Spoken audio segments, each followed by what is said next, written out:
നമ്മളിന്ന് ഗോവിന്ദാപുരം ചന്ത കാണാൻ പോവാം. ഇവിടങ്ങളിൽ പല സ്ഥലങ്ങളിലും ഓരോ ദിവസങ്ങളിൽ ചന്തയുണ്ടാവും. ചന്തയിൽ എല്ലാ സാധനങ്ങളും നമുക്ക് കിട്ടും. അപ്പോൾ അതിനായിട്ട് നമ്മൾ തമിഴ്നാട് ബോർഡറിലാണല്ലോ ഞങ്ങൾ താമസിക്കുന്നത്.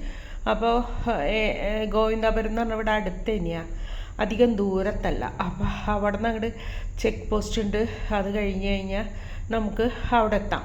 അപ്പോൾ ഇത് സ്റ്റാർട്ട് ചെയ്യണത് ഏകദേശം ഒരു 6 മണി 5 മണിയാകുമ്പോൾ ഇവിടെ എത്തിയാൽ മതി. അപ്പോൾ നമുക്ക് സാധനങ്ങളൊക്കെ വാങ്ങിക്കാനൊക്കെ പറ്റും. അപ്പോൾ വീട്ടിൽ ഉണ്ടാവുന്നതല്ല, അപ്പം എല്ലാം പുറത്തുനിന്നൊക്കെ കൊണ്ടുവരുന്ന പച്ചക്കറികളൊക്കെ തന്നെയാണ് ഞാൻ കണ്ടത്. പിന്നെ ചീരയൊക്കെ ചിലപ്പോൾ ലോക്കലായിരിക്കും. അപ്പോൾ അങ്ങനെ ചീര മാത്രം വിൽക്കണവരുണ്ട്, പച്ചമുളക് വിൽക്കണവരുണ്ട്, അങ്ങനെ. അപ്പോൾ എല്ലാത്തിൻ്റെ വില ചോദിച്ച് നമുക്ക് ഇങ്ങനെ പോവാം. അത് അകത്തിച്ചീരി കേട്ടോ, അത് മരമായിട്ട് നിൽക്കുന്നതാണ്. ഭയങ്കര പോഷകങ്ങളുള്ള ഒരു ഇലക്കറിയാണ് കേട്ടോ. പിന്നെ മല്ലിയില, പച്ചമുളക്. പിന്നെ ഇത് മാത്രമല്ല കേട്ടോ, ഇതിൻ്റെ ബാക്കിലായിട്ട് ഇവർക്ക് ഓരോ വണ്ടികൾ കാണാം. ആ വണ്ടികളിലാണ് മുഴുവൻ ഇരിക്കുന്നത്. പുറത്തേക്ക് എടുത്ത് അവർ വെക്കില്ല, കാരണം നല്ല ചൂടാണ്, അതുകൊണ്ടാണ്. അപ്പോൾ വണ്ടികളിൽ വെച്ചിട്ട് പിന്നെ ആവശ്യത്തിന് മാത്രം പുറത്തേക്ക് എടുക്കണത് കാണുള്ളൂ കേട്ടോ. മുളകിന് 200 രൂപ പറയുന്നത് കേട്ടോ. പിന്നെ നമുക്ക് അങ്ങോട്ട് നീങ്ങി നോക്കാം, അവരെത്ര പറയണമെന്ന് നോക്കാം.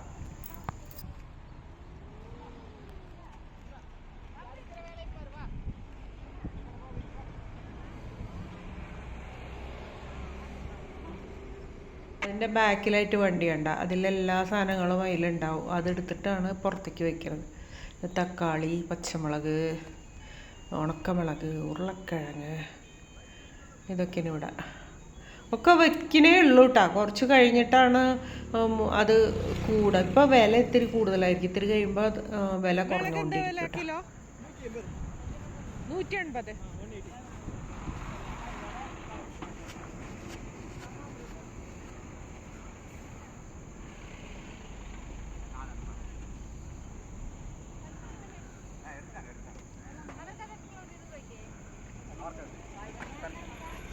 ഓരോരുത്തരായിട്ട് ഇങ്ങനെ വന്ന് സാധനങ്ങളൊക്കെ മേടിച്ച് പോകും. ചൂട് അസഹനീയമാണ്. ആൾക്കാർ പുറത്തേക്ക് ഇറങ്ങാൻ കൂട്ടാക്കണില്ലേ ഇപ്പോൾ. അത്യാവശ്യ ഘട്ടങ്ങളിൽ മാത്രമേ പുറത്തേക്ക് ഇറങ്ങണുള്ളൂ കേട്ടോ. ഞാനിന്നലെ ഹോസ്പിറ്റലിലായിരുന്നു, ഡീഹൈഡ്രേഷനായിട്ട് ഡ്രിപ്പ് ഇട്ട് ഒക്കെ കിടക്കുകയായിരുന്നു. വെള്ളം കുടിക്കാൻ മറന്നുപോയി സത്യം പറഞ്ഞാൽ. ഭയങ്കര തിരക്കുകളൊക്കെ ആയിരുന്നു. അപ്പോൾ വെള്ളം കുടി കുറവായിരുന്നു. അപ്പോൾ അങ്ങനെ ഞാൻ എന്നെ ശ്രദ്ധിച്ചില്ല, അതുകൊണ്ടാണെന്ന് തോന്നുന്നു. അപ്പോൾ അങ്ങനെ പിന്നെ ചെന്നിട്ട് എനിക്ക് ഭയങ്കര ക്ഷീണവും തലവേദന അങ്ങനെ കുറച്ചൊക്കെ കണ്ടപ്പോൾ പിന്നെ ഡോക്ടറെ അടുത്ത് പോയത്. അതേ അവരൊക്കെ അത് കണ്ട പേടിക്കുന്നത്. അപ്പം നിങ്ങൾ വെള്ളം കുടിച്ചോളൂ കേട്ടോ. നിങ്ങൾ വെള്ളം കുടിക്കൽ കുറയ്ക്കരുത്, ദിവസേന കുടിച്ചോളൂ, എൻ്റെ പോലെ ആവണ്ട. അപ്പോൾ അതേ ഇവിടെ വേറെ കുറേ ചെറിയ പാത്രങ്ങളിലായിട്ട് പച്ചക്കറികൾ ഇങ്ങനെ വെച്ചിട്ടുണ്ട്, ചെറിയ കാശിനുള്ളത് കണ്ടോ. ഇങ്ങനെ അവർ നാട്ടുവർത്താനൊക്കെ പറഞ്ഞിട്ടാണ് ഈ കച്ചവടമൊക്കെ ചെയ്യുന്നത് അവിടെ ഇരുന്നിട്ട്. അതിൻ്റെ ഇടയിൽ കച്ചവടവും നടക്കും. അതൊക്കെയാണ് അവരുടെ രീതികൾ കണ്ടോ. ജോലി ചെയ്യുന്നു എന്ന് തോന്നണില്ല, അവരിങ്ങനെ നല്ല ജോലിയായിട്ട്. അപ്പോൾ അതേ ഇതിൻ്റെ ഓപ്പോസിറ്റ് സൈഡിലും കുറച്ച് ചന്തയൊക്കെ കാണുന്നുണ്ട്. ഇത്തിരി അവർ ഇറക്കണേ ഉള്ളൂ കേട്ടോ. അഞ്ഞു അവിടെ അപ്പുറത്ത് വണ്ടികൾ ഇങ്ങനെ വരണുള്ളൂ. നമുക്കപ്പോൾ പോവാം. കുറച്ച് കഴിഞ്ഞിട്ട് ഇവിടുത്തെ ചന്ത മുറുകും. ആ സമയത്തേക്കൊന്നും നിൽക്കാൻ പറ്റില്ല. അതുകൊണ്ട് നമുക്ക് വീട്ടിൽ പോവാം കേട്ടോ. നമുക്ക് അധികം സാധനങ്ങളൊന്നുമില്ല. ഞാനിത് എന്താണെന്നൊന്ന് കാണാൻ വേണ്ടി വന്നതാട്ടാ. അപ്പോൾ ആദ്യമായിട്ടാണ് ഞാനിവിടെ എത്തിയിട്ടുള്ളത്. അപ്പോൾ ഇതൊക്കെ കണ്ടല്ലോ, ആഴ്ചയിൽ ബുധനാഴ്ചയാണ് ഇവിടുത്തെ ചന്ത വരുന്നത്. പിന്നെ കൊടുവായൂർ അവിടെയൊക്കെ ഉണ്ട്. അപ്പോൾ നമ്മൾ വാങ്ങിച്ചത് എന്തൊക്കെയാണെന്ന് കണ്ടേ. ക്യാരറ്റ്, തക്കാളി, ചെറുനാരങ്ങ കുറച്ച് മേടിച്ചിട്ടുണ്ട്. 2 ആളല്ലേ ഉള്ളൂ. അങ്ങനെ പിന്നെ അധികം സാധനങ്ങളൊന്നും വേണ്ട. ഗുണ്ടുമുളക്, പുതിന, മല്ലി, പിന്നെ എന്നിട്ടാ ചെറുപയർ പരിപ്പ് മേടിച്ചിട്ടുണ്ട്.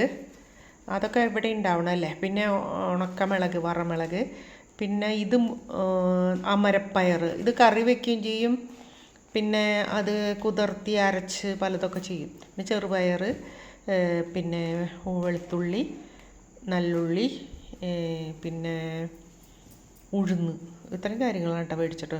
ചുവന്നുള്ളി നല്ല ഉള്ളിയാണ്, നല്ല പോലെ വൃത്തിയാക്കി എടുക്കാൻ എളുപ്പമാണ്, വലുതാണ്. അപ്പോൾ അത് കണ്ടാൽ എപ്പോഴും ഞാൻ മേടിക്കും. എനിക്ക് ഭയങ്കര ഇഷ്ടമാണ്. വെളുത്തുള്ളിയേക്കാളും ഇഷ്ടം ചുവന്നുള്ളിയാട്ടോ.